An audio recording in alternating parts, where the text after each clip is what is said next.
오직 은혜로 고린도전서 15장 1절에서 13절 말씀으로 오늘도 하나님을 경험으로 알기 원합니다.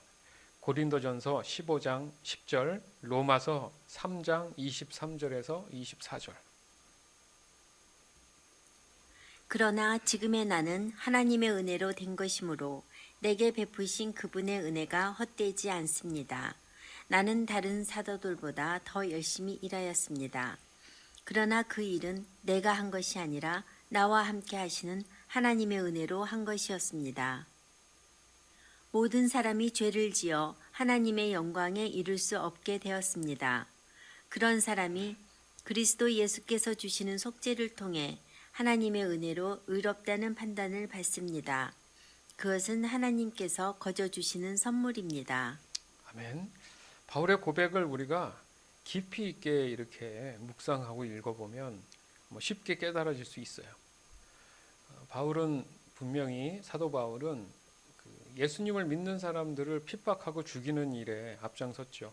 근데 그것이 아닌 것을 깨닫고 돌이켜 예수님을 만난 이후에 그의 삶은 도리어 더 바쁘고 더 많은 하나님을 향한 또 예수 그리스도의 그 은혜에 대한 부분들, 오늘 함께 나누지만 십자가의 공로에 대한 부분에 대해서 더 헌신적이고 더 많은 일들을 바삐 했습니다.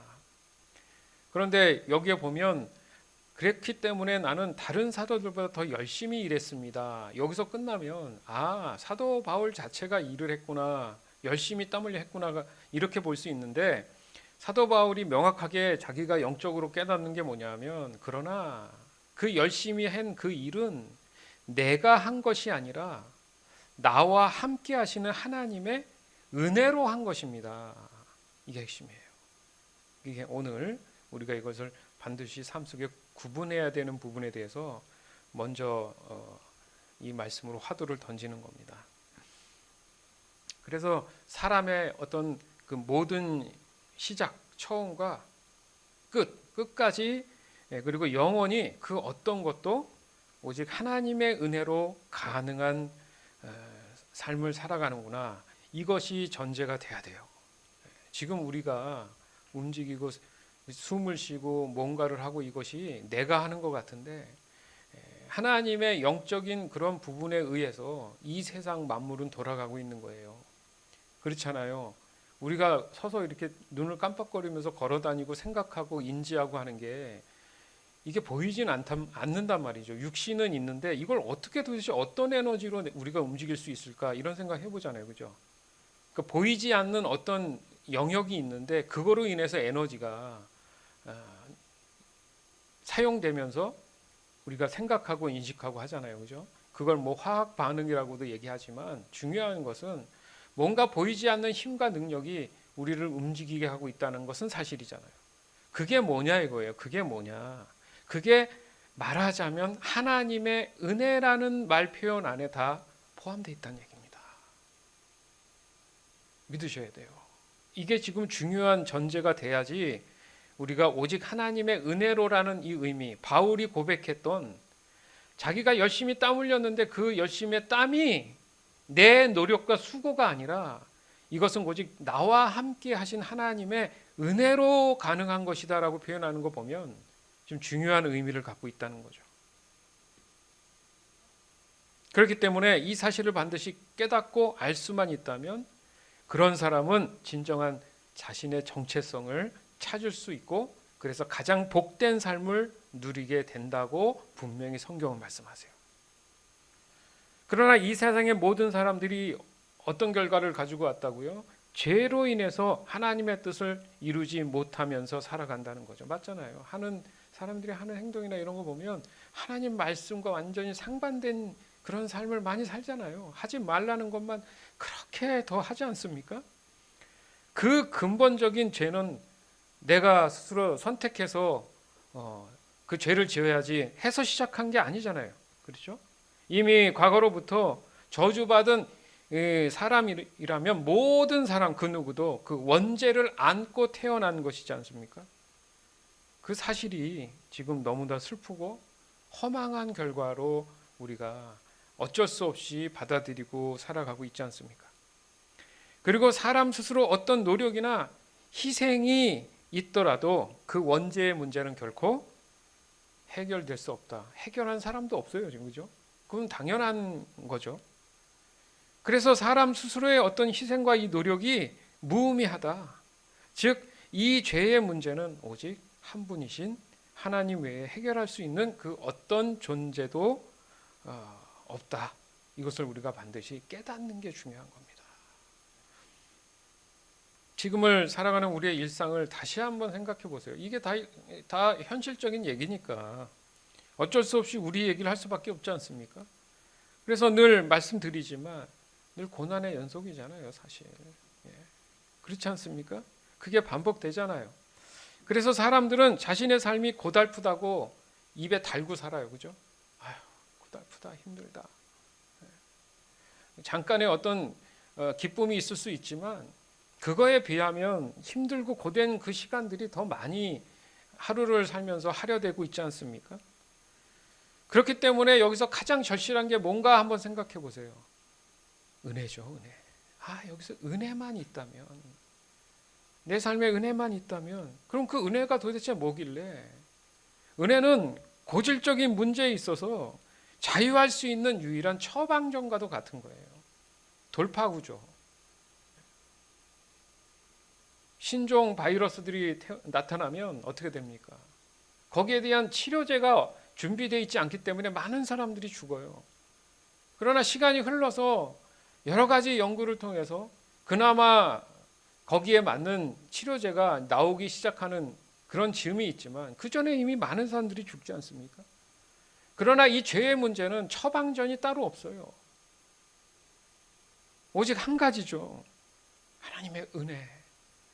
이 하나님의 은혜가 있어야지 이 죄에 대한 죽을 수밖에 없는 이 바이러스가 해결된다는 얘기입니다. 그러나 사람들은 이 처방전을 의심하죠. 그죠? 왜냐하면 세상에는 공짜가 없기 때문에 그래요. 물론 공짜라고 해도 어떻습니까? 거기에는 다 어떤 이유나 숨어져 있는 전략들이 있죠. 그죠? 그렇습니다. 맞아요. 그 어떤 것이든 공짜가 있을 수는 없어요. 그러니까 거기에는 반드시 의도가 숨어져 있다는 거죠. 그런 측면에서 보면요, 하나님의 은혜 또한 사람에게 분명히 선물을 주셨다 이렇게 표현은 했지만 거기에는 분명히 하나님의 전적인 의도가 있으십니다. 중요한 것은 하나님이 어떤 사람으로 인해서 이득을 얻게 하기 위해서 하나님이 은혜를 주셨다? 이러기에는 해석이 어렵다는 거예요. 하나님은 어떤 분입니까? 사람을 창조했다고 분명히 말씀하셨어요. 그리고 새로운 것을 무에서 유를 만들어내실 수 있는, 새로운 또 하나의 지구도 만들 수 있는 그런 분이세요. 그런데 사람에게 뭐가 아쉽다고 해서 죄로 저주받은 사람들이 여전히 지금 숨쉬고 이 지구라는 게 존재하고 사람들이 끊임없이 살아가고 있냐 이거죠.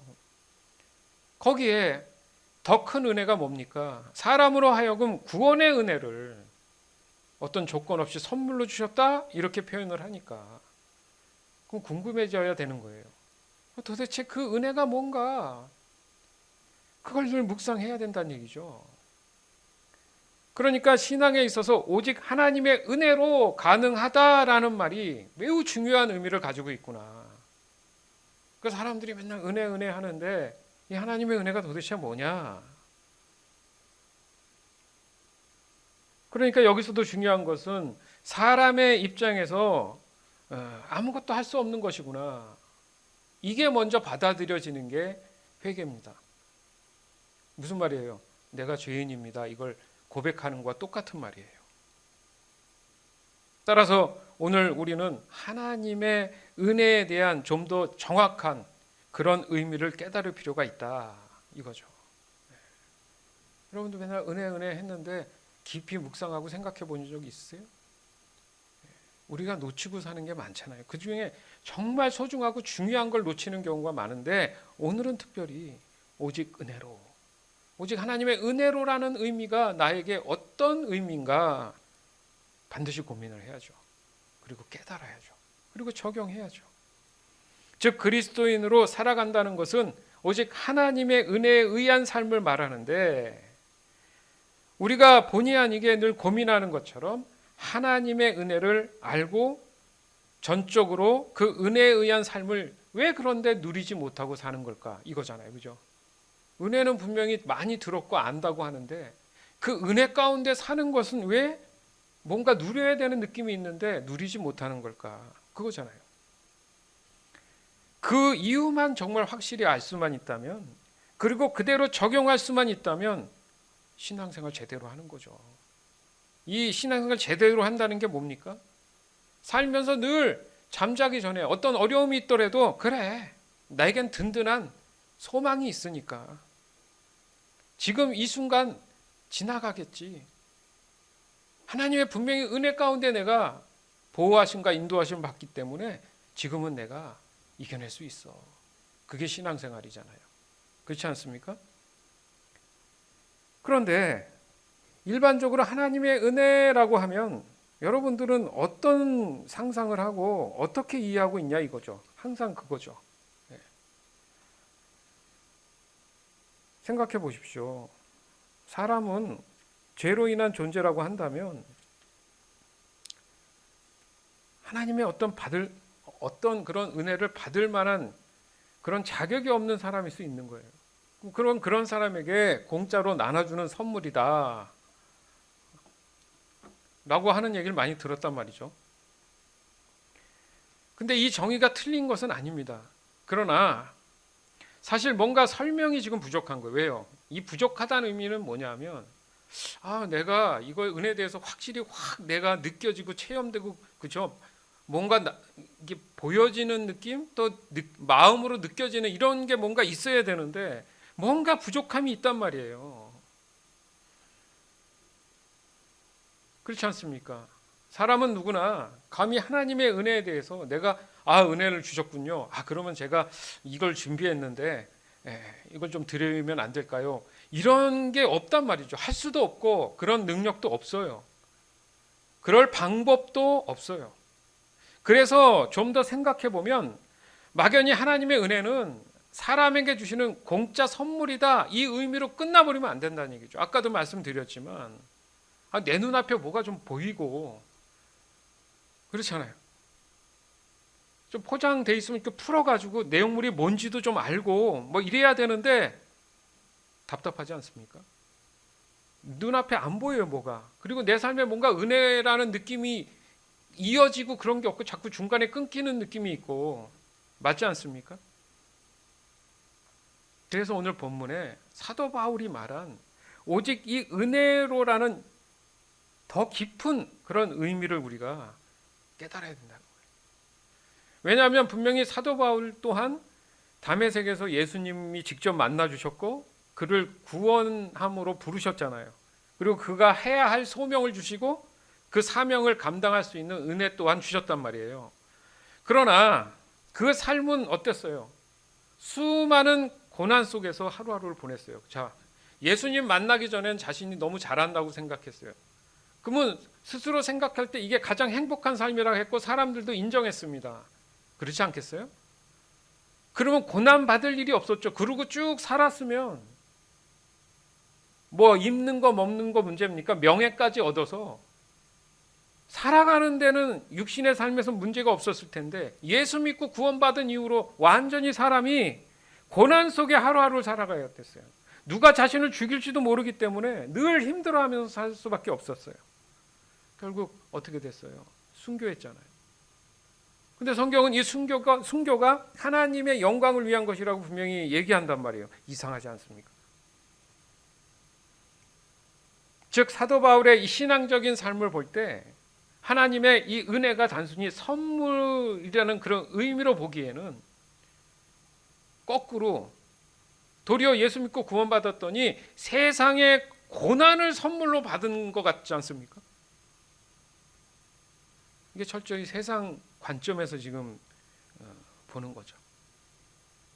그렇다면 우리의 신앙 또한 동일하지 않을까? 구원의 은혜가 있다면 그 사람의 삶도 하나님이 주시고자 하는 그런 복된 어떤 삶이 상상되지 않겠어요?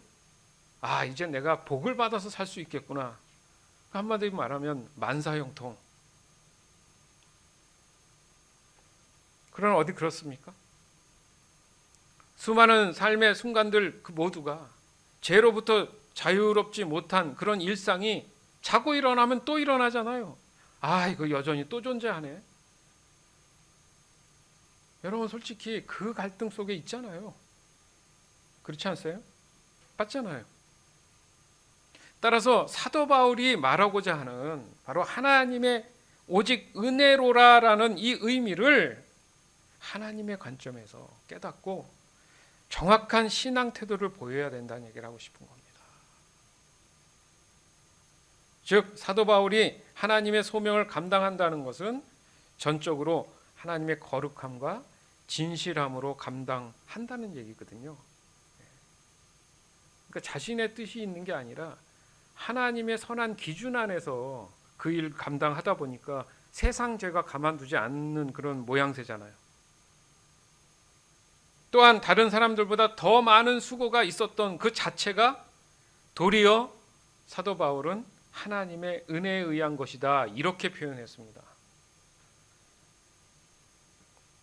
따라서 자신은 가만히 있으면은 하나님이 모든 것을 알아서 해준다는 이 의미의 선물로 이해하게 되면 결국 하나님은 도리어 사람의 종이 되어버리는 거예요. 그래서 하나님의 전적인 이 은혜를 온전히 깨닫는 것이 곧 하나님의 주권적인 인도하심을 깨닫는 중요한 포인트가 되는 겁니다. 다시 말해서 우리의 신앙에 비춰봤을 때 믿음을 지켜내는 이 신앙이 바로 오직 하나님의 은혜에 의해서 가능하다라고 할 수 있다는 거죠.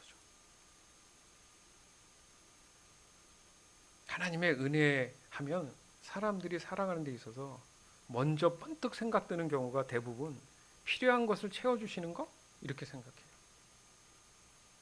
얼마나 자기중심적인 신앙입니까? 매우 위험한 해석이 될 수 있다는 거예요.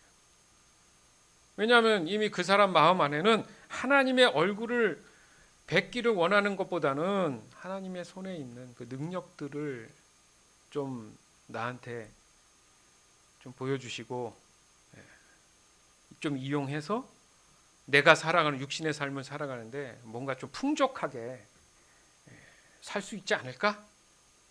이건 정말 죄에서 벗어나지 못한 탐욕적인 이기심이고 교만일 수 있다는 얘기죠. 그 선에서 사람들이 항상 신앙의 갈등이 있는 거예요. 하나님의 은혜를 자기식으로 해석하면 위험하다는 거죠. 갈라디아서 2장 20절에서 21절. 이제는 내가 사는 것이 아니라 내 안에 계신 그리스도께서 사시는 것입니다. 내가 지금 내 몸 안에 사는 것은 나를 사랑하셔서 나를 구하시려고 자기 몸을 바치신 하나님의 아들을 믿는 믿음으로 사는 것입니다.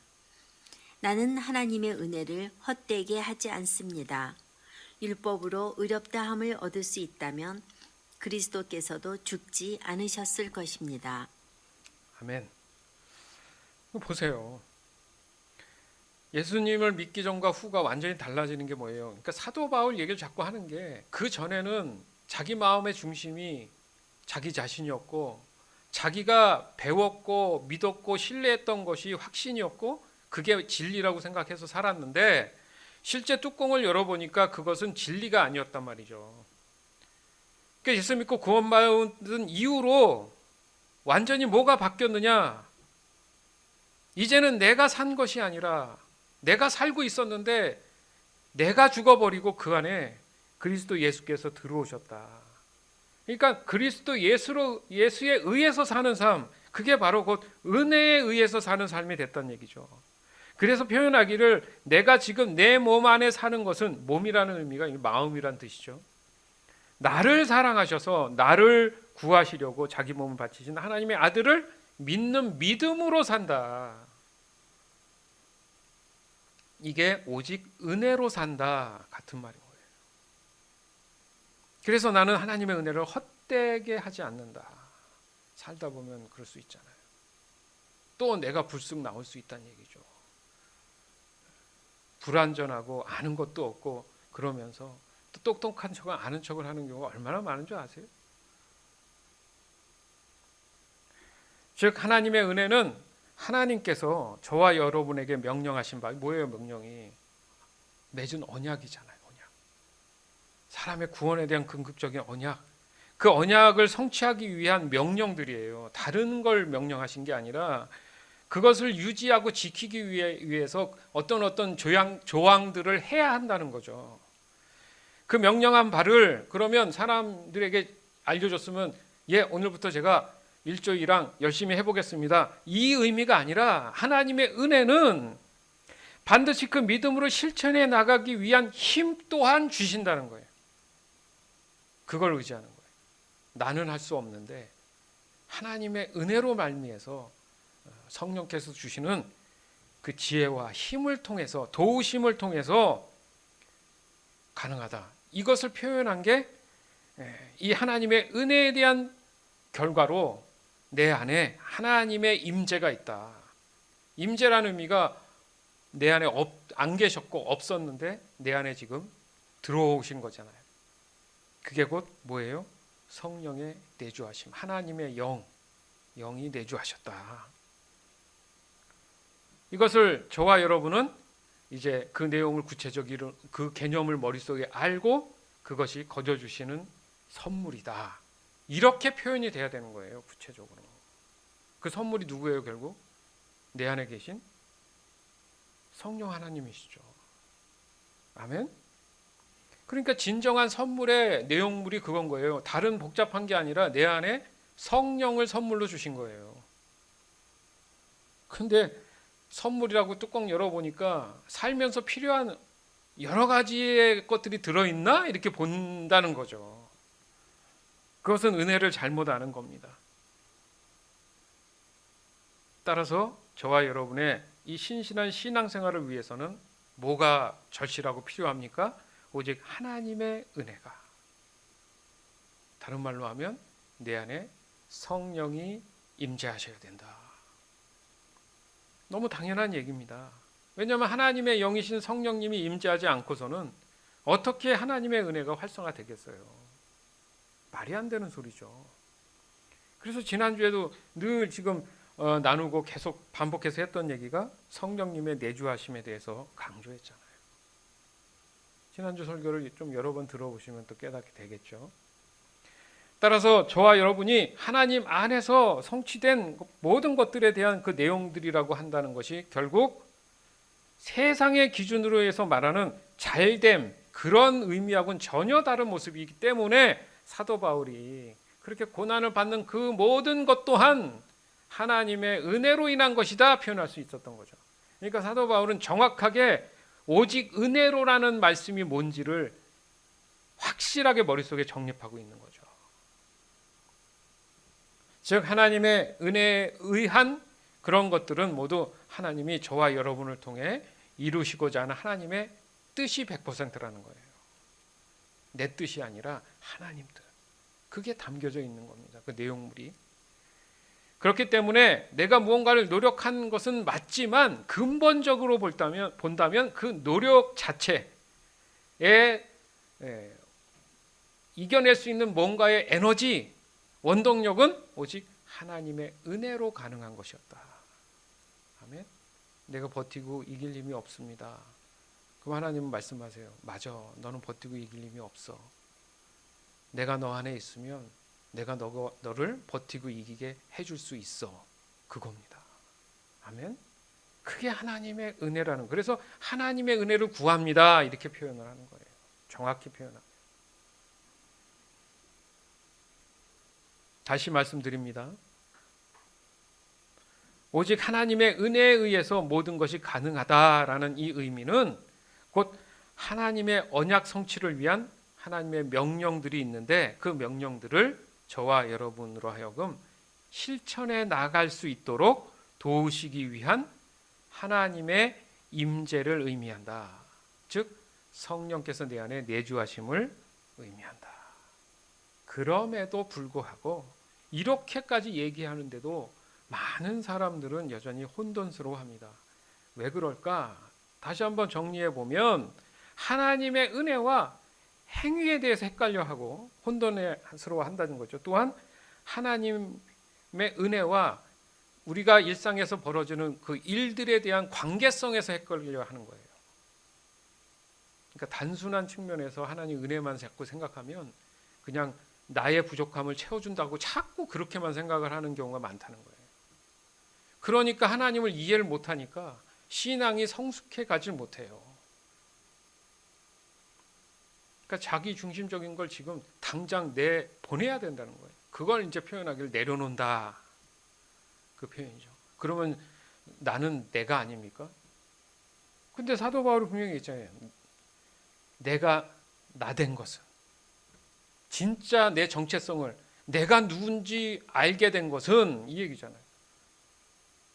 하나님이 내 안에 계시니까 알게 됐다. 그게 하나님의 은혜라는 거예요. 로마서 11장 5절에서 7절. 지금도 마찬가지입니다.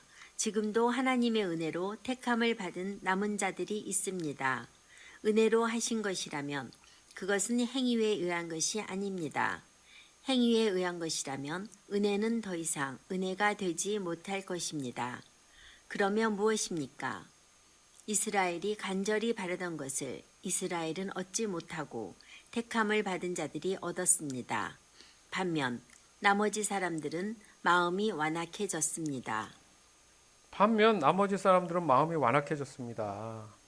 여러분, 뭘 열심히 하려고 애쓰지 마세요. 목사님, 그럼 어떻게 하라는 얘기입니까? 애쓰지 말라는 게 아니라 더 성령을 의지하세요. 그러면 내가 애쓰는 그 내용이 달라진다는 거죠. 하면서도 기쁨이 있다는 거예요. 하면서도 감사하다는 거죠. 결과가 어찌 됐든 감사하다는 거예요. 결과가 내 생각에 어려움이 온다 해도 그것을 다시 한번 이겨낼 수 있는 또 힘을 주시고 또 힘을 주셔서 언젠가는 그게 다 하나님의 선하신 뜻에 의해서 열매를 맺게 된다. 그겁니다. 당장 한 번에 갖고 딱 좋아지면 얼마나 좋겠습니까? 그런 것도 있겠죠. 그러나 덩어리가 크고 아직도 내가 그것에서 벗어나지 못하는 내 약점들이 있어요. 그건 끊임없이 하나님이 믿음을 요구하시는 겁니다. 왜요? 내 자녀가 스스로 이겨내기를 원하는 것이 가장 현명한 거잖아요, 사실. 맞잖아요. 그래서 뭐 이스라엘 사람들은 자녀들을 훈련할 때 고기를 잡아주는 게 아니라 고기 잡는 법을 알려준다. 뭐 이렇게 얘기하잖아요. 그렇잖아요. 사람은 그래요. 환경의 영향을 받기 때문에 자기가 긍정적으로 어떤 생각이 들게끔 자꾸 해주면 자연적으로 본능적으로 살아남게 돼 있어요.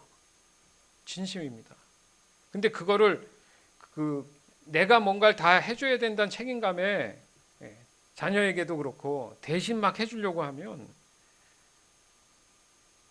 힘듭니다. 세상 살아가는 게 너무 어려워요. 그렇다고 한두 끝도 해줄 수 있는 것도 아니고 하나님이 그런 방법으로 사람들로 하여금 뭐 하시는지 보시더라 이런 의미가 뭐냐면 스스로 자기의 믿음 가운데 성숙 성장이 일어나서 하나님에 대한 개념을 정확히 알고 즉 하나님의 은혜가 무엇인지 알기 시작하면 자기 자신 스스로가 내가 어떻게 살아가는 것이 맞는지 그 기준을 내 안에서 성령으로 의해서 알기 때문에 자연스럽게 살아가는 힘을 얻는다는 거죠.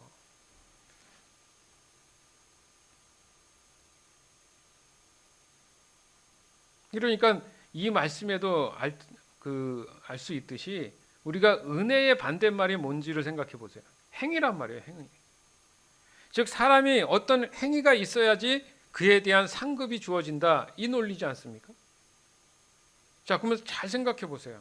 우리가 창세기에 보면 에덴에서 쫓겨날 때 이제 수고해서 땀을 흘려야 소산을 얻는다. 이게 뭐라고 우리가 함께 나눴어요. 이게 뭔가 하나님이 복 주신 게 아니잖아요. 저주란 말이에요. 그러니까 육신의 노동이 불가피합니다. 해야 해요.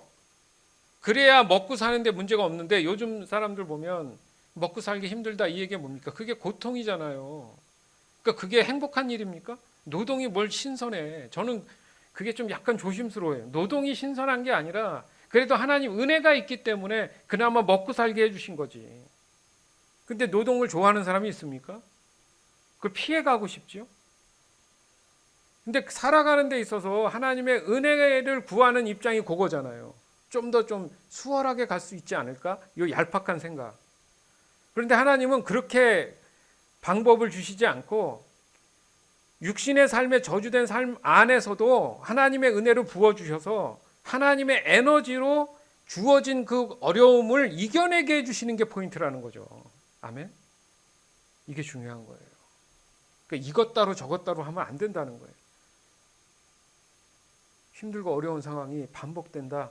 그래도 하나님의 은혜를 놓지 않으려고 했을 때 내 안에 무엇 말씀을 보든 뭐가 깨달아지든 간에 아니구나, 이렇게 내가 마음 먹으면 안 되는구나, 이겨내자, 이런 마음이 드는 거죠. 그래야 덜 늙어요. 또 손해야. 항상 자기 마음 자기가 힘들게 하면 자기만 손해예요. 사람들 근데 그렇게 살아가는 경우가 많잖아요. 그러나 하나님의 은혜가 그 사람한테 있으면 자유합니다. 그래서 그 자유하다는 표현을 하게 되는 거예요. 고린도전서 15장 10절. 그러나 지금의 나는 하나님의 은혜로 된 것이므로 내게 베푸신 그분의 은혜가 헛되지 않습니다. 나는 다른 사도들보다 더 열심히 일하였습니다. 그러나 그 일은 내가 한 것이 아니라 나와 함께 하시는 하나님의 은혜로 한 것이었습니다. 아멘. 우리가 외울 말씀이기도 하지만 반복해서 하는 이유가 있죠. 그죠? 중요하니까. 깨달으라고. 그래서 보면 수고와 노력은 사람이 하는 것은 맞지만 중요한 얘기예요. 그것을 가능하게 하신 분이 하나님의 은혜다 라고 이렇게 고백하는 거예요. 어떻게 보면 나는 하기 싫은데 하나님의 은혜로 인해서 해야 하는 일들이 있는데 되더라는 거죠. 이 느낌이 있어요. 신앙에 있어서 최선을 다하는 삶은 너무 당연한 겁니다. 그러나 여기서 중요한 핵심이 바로 이 최선을 다할 수 있는 힘이 어디서 오냐 이거죠. 그것이 오직 은혜로, 하나님의 은혜에 의한 것이구나, 이걸 깨달아야 된다는 얘기예요. 따라서 죄로 인한 이 세상에서의 최선은 사람 스스로 노력을 해서 얻을 수 있습니다. 근데 그것은 육신에 국한된 거예요. 아울러서 세상의 기준이나 관점과 하나님의 기준과 관점의 이 차원이 전혀 다른 내용을 갖고 있다라는 것을 반드시 깨달아야 되는 거예요. 일반적으로 말하는 은혜는 하나님의 은혜가 아닙니다. 완전히 다른 거예요. 그래야지만이 사람을 향한 하나님의 은혜가 어떻게 자신의 신앙생활에 적용되어 나가는지를 정확히 알 수 있다는 거죠. 누구처럼? 사도 바울처럼. 따라서 오직 하나님의 은혜로라라는 이 정확한 표현이 뭐냐? 오직 하나님의 은혜에 의한 삶이다. 이게 정확한 표현이에요. 사실은. 뭐라고요? 오직 하나님의 은혜에 의한 삶이다. 이렇게 돼야 돼요. 신앙생활이. 이런 균형 있는 신앙이 저와 여러분에게 더욱 신앙생활을 행복하게 해줍니다. 아멘. 정말이에요. 목사님 그러면 아직 부족한 거 맞아요. 부족해. 행복을 느끼지 못하고 있던 부족한 거죠. 그러나 오늘 말씀을 통해서 그랬구나. 내가 임의적인 하나님이 원치 않는 노력을 했기 때문에 또다시 노동에 대한 측면 때문에 고달팠구나. 오늘 명확하게 내가 알았네. 오직 하나님의 은혜에 의한 삶이라는 것이 뭐 하나라도 내가 하나님의 은혜를 구하는 사람이었나. 그런 신앙 고백들이 들려와요. 우리가 매일 아침 저녁에 잘 때 하나님을 인정합니다. 성령님을 인정합니다. 하나님, 예수님을 인정합니다. 하나님 오늘의 삶을 모두 드립니다. 실제 실천하는 분들이 있어요. 그분들은 삶에서 진짜 깨닫고 느꼈던 이럴 정도로 하나님의 은혜가 있는지 몰랐어요 할 정도로 삶의 현장에서 자기가 직접 경험한 걸 얘기해 줍니다. 그러면 이건 진리인 거죠. 예전엔 내 생각대로 했는데 그건 나만 힘들었다. 근데 이 말씀처럼 내려놓고 하나님의 은혜 가운데 내가 어떻게든 하려고 했더니 그때부터 모든 사람들이 이해가 되더라는 거죠.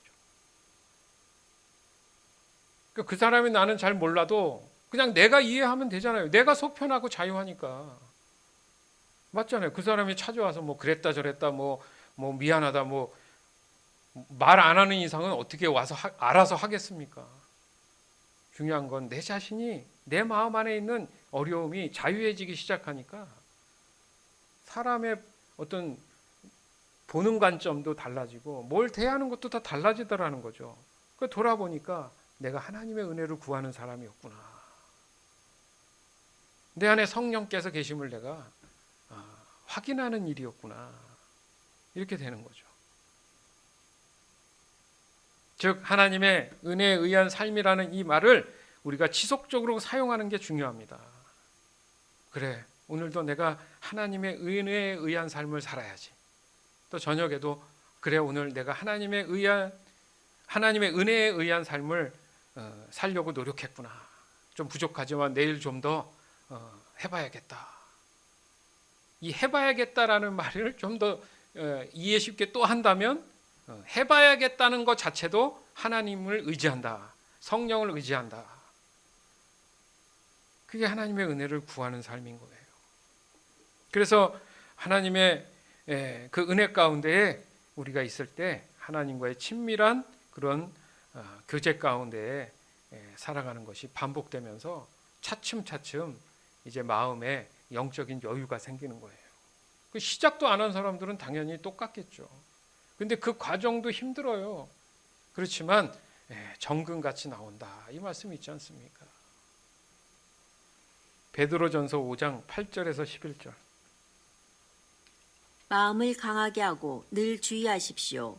원수 마귀가 배고파 으르렁거리는 사자처럼 먹이를 찾아 돌아다니고 있습니다. 마귀에게 지지 말고 믿음에 굳게 서 있기 바랍니다. 온 세상의 모든 성도들도 여러분과 같은 고난을 겪고 있습니다. 힘든 고난은 잠시 동안입니다. 이후에 하나님께서는 모든 것을 바르게 세우실 것입니다. 여러분의 뒤에서 받쳐주시고 든든하게 세워주셔서 결코 넘어지지 않게 하실 것입니다. 은혜를 주시는 하나님께서 그리스도 안에서 함께 영광을 누릴 수 있도록 여러분을 친히 부르셨으니 그 영광이 영원토록 함께하기를 기도드립니다. 모든 능력이 하나님과 영원히 함께하기를 빕니다. 아멘. 아멘. 여러분 이 말씀을 여러분 좀 깊이 묵상해야 돼요. 마귀는 존재해요. 단호합니다. 긴가민가가 아니라 지금 존재해요. 여러분 마음 안에, 여러분 옆에 지금 있어요. 호시탐탐 노립니다. 아시겠습니까? 뭘 그들이 하겠어요? 하나님의 은혜를 빼앗으려고 하죠. 아니, 하나님의 은혜를 구하지 못하게 하는 게 답이겠죠. 바쁘게 만들어서. 하나님을 신뢰하지 못하게 한다는 거. 그렇기 때문에 마귀에게 지지 말고 믿음에 굳게 서 있길 바랍니다. 이렇게 하는 거예요. 그러면서 하잖아요. 나만 힘든 게 아니야. 여기 표현하기를 온 세상의 모든 성도들이야. 100% 모든 사람. 여러분과 같은 고난을 겪고 있습니다. 당신만 겪는 게 아닙니다. 아멘. 그러나 힘든 고난은 잠시 동안입니다. 이후에는 하나님께서 모든 것을 바르게, 목사님 바르게 세운 일이 아니죠. 거꾸로 얘기하면 그러면 당신은 하나님의 은혜 가운데 있었습니까? 은혜 가운데 있지도 않았고 은혜를 잘못 알고 있고 그 은혜에 대해서 깊이 묵상도 안 하면서 언제요? 그렇게 세월만 보냈잖아요. 그러나 이미 이 시기를 다 지나서 바르게 세운 그 열매들을 느끼는 사람이 없으면 말이 되는데 있단 말이죠. 고백한단 말이죠. 이미 사도 바울도 고백했잖아요. 무엇이 더 필요합니까 지금?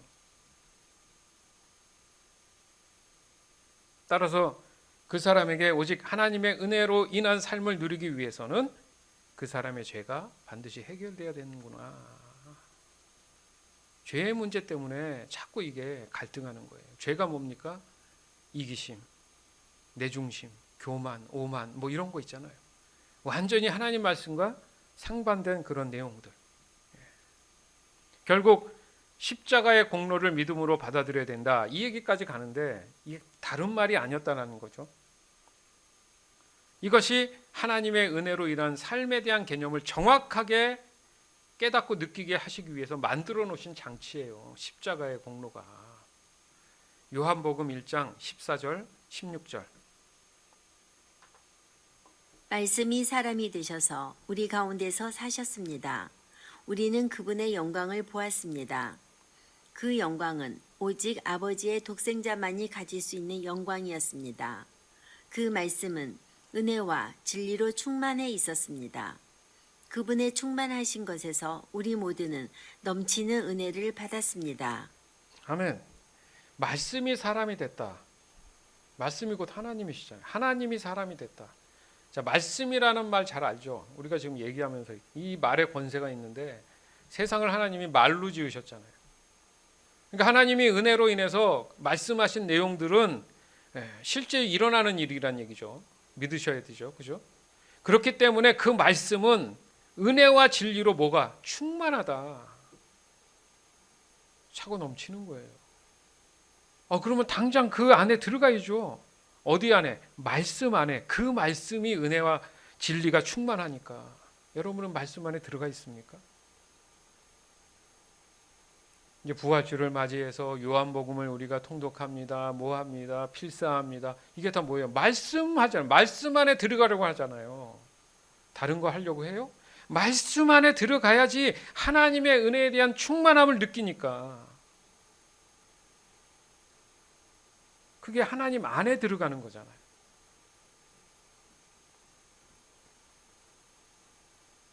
즉 그리스도 되시는 예수님 안에서 오직 하나님의 은혜로 인한 사람의 구원하심이 충만하는 거구나.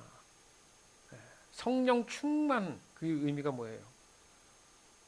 내 안에 성령께서 꽉 채워, 그러니까 성령이 100% 계신다는 의미잖아요. 그러니까 사람 마음 안에 내가 한 2% 정도는 좀 이성적이고 이게 아니라 성령 충만은 하나님의 영이 그 사람에게 100% 모든 일을 하실 수 있도록 내어드림을 얘기하잖아요.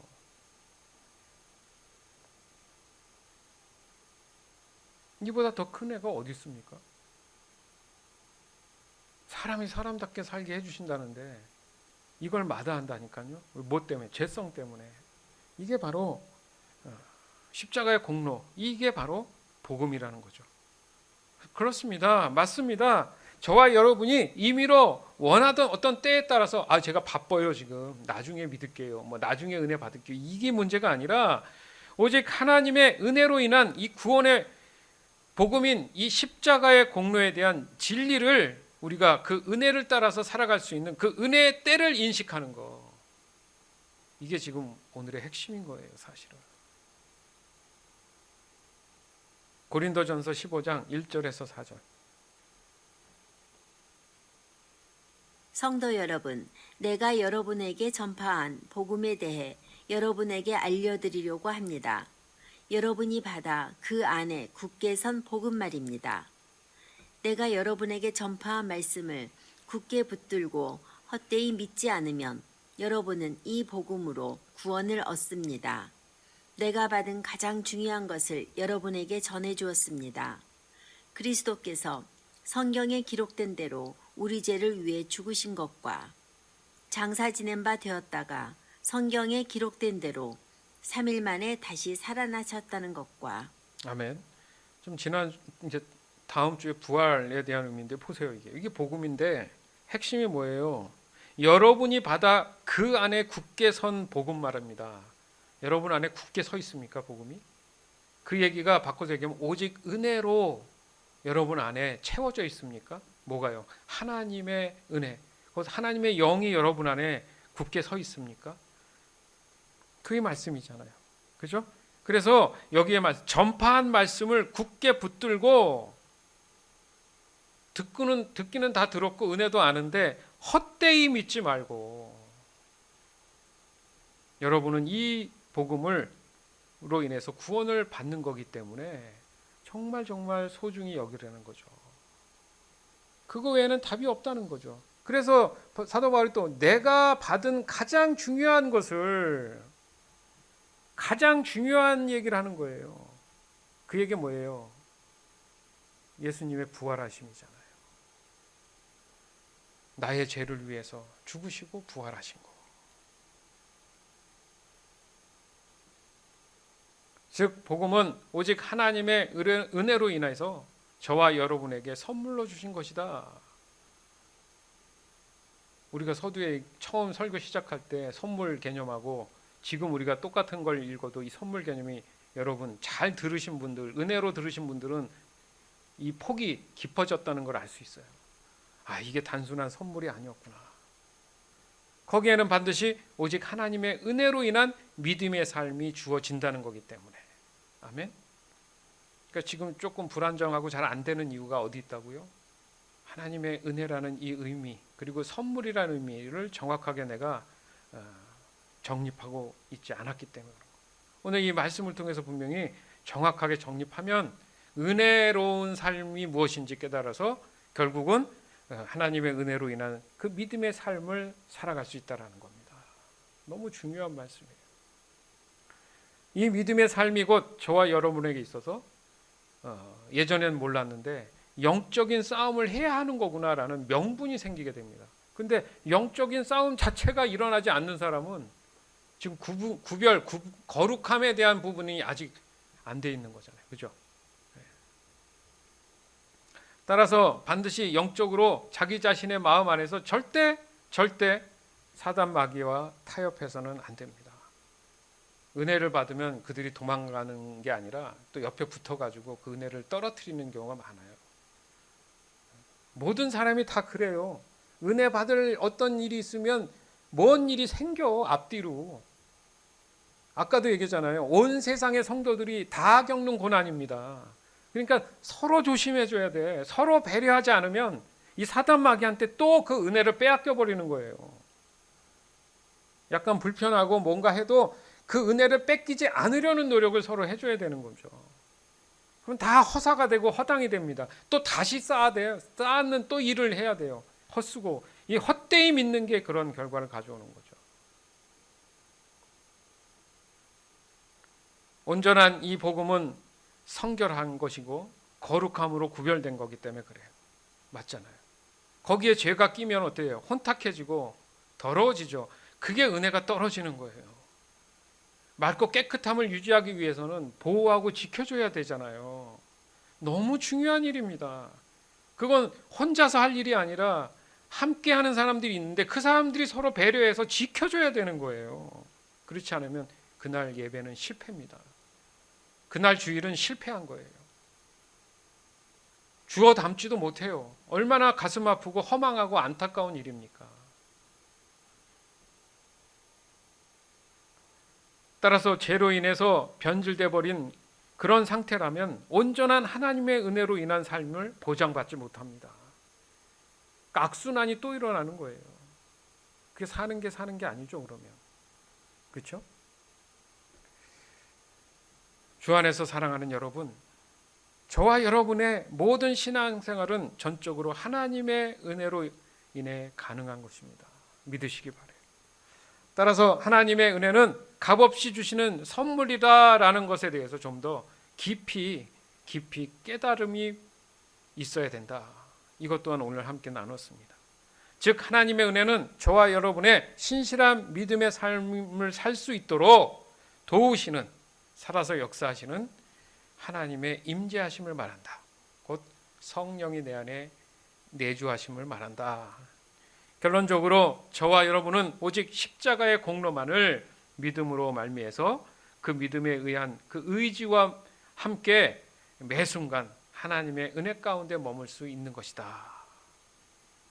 따라서 그럴 때 저와 여러분을 향한 하나님의 한량없고 또 풍성하신 그 은혜로 인해서 가장 좋은 때를 따라 저와 여러분이 가야 할 가장 안전하고 선한 길로 인도해 주심을 이 시간 여러분 믿음으로 고백하길 주 예수 그리스도 이름으로 간절히 축원합니다. 아멘. 고린도전서 15장 12절에서 13절, 히브리서 4장 16절. 그리스도께서 죽은 자들 가운데서 다시 살아나셨다고 우리가 전파하는데 여러분 중에서 죽은 자들의 부활이 없다고 말하는 사람이 있는 것은 어찌 된 일입니까? 죽은 자들의 부활이 없다면 그리스도께서도 다시 살아나지 못하셨을 것입니다. 그러므로 하나님의 보좌 앞에 담대하게 나아갑시다. 그곳에는 은혜가 있으며 우리는 때에 따라 우리를 도우시는 자비와 은혜를 받을 수 있습니다. 아멘.